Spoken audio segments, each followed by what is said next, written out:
said, how do we find the gift in these challenges and these traumatic experiences to awaken us to higher levels of consciousness? And so bringing us to kind of the COVID-19, the pandemic that's, has certainly plagued many people's lives over the past few months.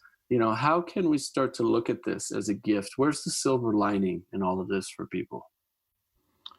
Well, so one thing we can certainly see is that we hit the pause button, right, with the pandemic, where everything stopped for a period of time.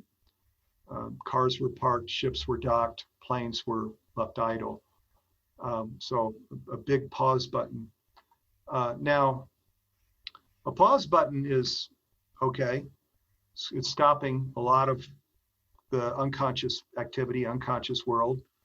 So that's a good step, not a great step, but it can actually be a reset button. So this is the key, not just a pause button, because pause means that you restart, you keep going, right? Stop here and keep going in the direction you were going. Reset means stop and okay, now we're going to find a new direction and we're going to restart in a new direction. I actually believe with all of who I am, and this is hard to say because there's so many deaths that are associated with COVID-19, but I believe that those of us who are conscious and have been praying for years and years and years and decades actually called this in. And these souls that have transitioned agreed to transition for the purpose of a reset button. And the way the reset happens instead of pause is where we're sequestered and where things slow down and where we're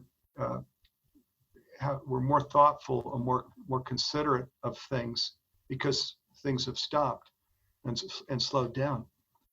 It gives us a chance to go within, and to get in touch with our own higher truth, our own soul's calling, what our heart is telling us. And the axiom, if you don't go within, you go without. I think we were going without largely. And this created the opportunity to go within. And when we go within, all of these things that are going on, that have gone on for so long, climate change and income inequality and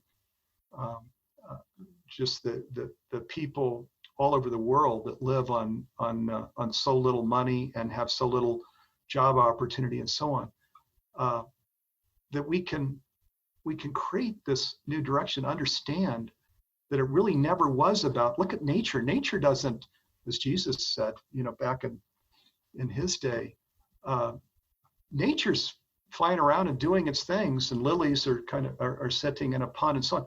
It's not just sitting at a bird feeder all day long, In a sense, that's kind of what we've done, is we just have sat at a bird feeder to get more material out, more food, more materiality, way beyond what is needed, and losing touch with kind of the invitation of life in the first place. It wasn't to just consume and consume and consume and put cash in bank accounts where it can do no good. So I believe that's what's happening now. I see evidence of that. I see many people that have been unconscious that are doing beautiful things, that are in service, that have felt into that feel the pain, that now want to be part of the solution, that feel personally called to come in and be of assistance. And so now, if you pull the pandemic rug out from today's world, and these activities continue, where I can cover the rent for everybody, in my building, which we read about these stories, right? Landlord covering rent for people in their building, people that were retired that go into hospitals, into the ER, going into harm's way, and they say they've never felt more fulfilled in their life. Or little things. In my family, my daughter goes to a Waldorf school, and they said, help, we are really, we're hurting right now. And so we sent, we're like everybody impacted financially, but they need help, and we sent a check. So there are things that we can do. And once you stretch out, like through this kind of activity where you go in service and where you feel into this higher self, you can maintain that stretch. Now, when you maintain the stretch, that's a reset where we do that together.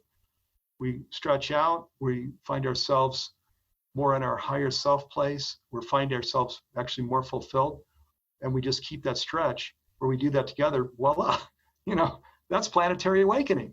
And where the earth, of course, is in consideration, life is in consideration. It's not just about humanity, it's animal life, plant life, the earth herself. Beautiful. Yeah. So what I really hear you saying is find ways that we can be of service to others, find ways that we can get outside of our own needs, our own ego, if you will, and help others in need, whatever that might be, whether it's donating money or it's lending a helping hand or it's getting on the phone with somebody. What are some other steps people might be able to take to help connect to their own higher calling and really help them experience a deeper experience of oneness? So the perennial wisdom here is, right, that we're on an eternal journey, that we're the, Bruce Lipton likes to say, we're the television signal, we're not the TV set, right? So the TV set is when we reincarnate, we embody again, we're in a new TV set, but we're this television signal. That's the eternal life. We're consciousness itself, just inhabiting a body in this lifetime. So now, where you feel into that eternal wisdom, and it's not just kind of reading a Bible or reading sacred text, just thinking about it, but you really deeply get in touch with this, that's actually really who you are. And as we know also, the life review, we've all heard about life review, our life passes, our consciousness goes to this absolute realm. Part of the absolute realm is a life review, where we're seeing through other people's eyes our actions, and we're seeing and feeling what they were feeling throughout our entire lifetime, right? We all have heard these things because we're on a conscious journey. So now, if that's true, I mean, why would we want to go back and look, first of all, live a life that's unconscious, where we're just banging around, and collecting money? And I'm sorry, the perspective of, that my family needs, I care about the world, but I've got to take care of myself, the Darwinian view, right, of just gathering treasure and hoarding it. I mean, why would we want to live a life like that? And then why would we want to do it all over in a life review, where we go back and see all of the pain of people around us, where we were just sitting there hoarding treasure? Why would we want to do that? So, I mean, to me, it just makes, it's logical.